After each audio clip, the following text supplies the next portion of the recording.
Hello, this is Jacob Steiner. I'm currently a general chemistry student at Doane College, and today we're going to be doing a homemade experiment for our week 2 presentation, and this is going to be a presentation on how to make a homemade lava lamp using some daily household items. First thing we're going to have is a large container that's going to be our actual lava lamp, some vegetable oil, just some tap water, some food coloring, and then some Alka-Seltzer tablets. So for this experiment, first thing we're going to do, we're going to put a little bit of the water inside of our container.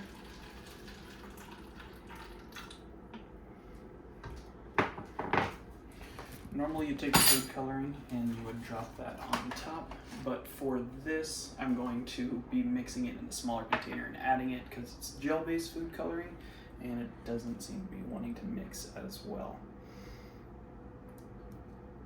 So just a little bit of food coloring inside there.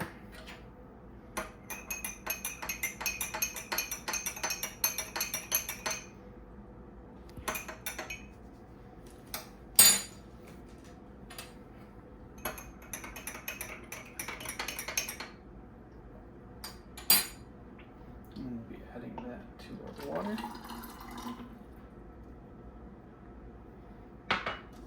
Green hue down there. Next thing we're going to do is we're going to take our vegetable oil and we're going to be adding this until we have a little bit of extra space on top.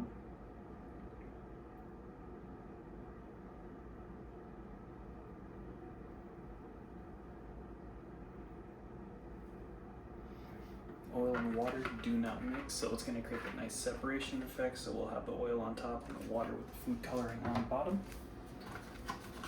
And the last thing we're going to do here, we're going to take an Alka-Seltzer tablet and we will use that to actually create our bubble effect inside the water.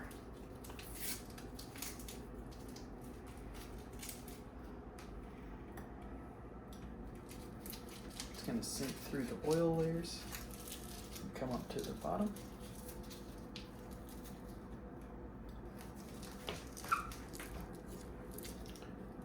Just going to be taking our green water on the bottom. It's going to be pushing it up through the yellow oil, kind of creating a lava lamp effect.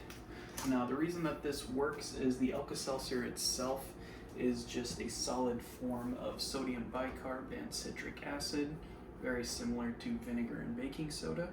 And when this happens, vinegar and the baking soda, the sodium bicarb and the acetic acid mix together and they form a reaction that produces carbon dioxide, and that carbon dioxide gets released as bubbles, and those are the bubbles that are pushing up and down through our lava lamp here. This reaction can occur for 5 to 10 minutes at times, but our limiting reaction is going to actually be the sodium bicarb inside the tablet itself. There's a large amount of vinegar and that reacts at a very small amount compared to the sodium bicarb that gets used up.